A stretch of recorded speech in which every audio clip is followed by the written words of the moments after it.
Here's a cool Windows feature you might not know about. It's called Title Bar Window Shake. For example, if you have multiple windows open on your desktop and you want to only focus on a single one of them, instead of going through one by one and clicking on this minimize button, what you can do instead is left click on a single application title bar. So like this, give it a little shake.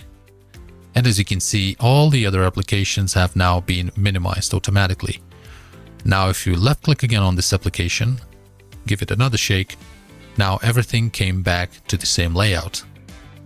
If this doesn't work on your PC, then navigate to System Settings, type in System, open Settings, click on System, scroll down and open Multitasking. And in here, make sure Title Bar Window Shake is switched on. And that's it. Now, if you have that switched on, it should work exactly like this. Thanks for watching. Don't forget to like and subscribe. See you in the next video.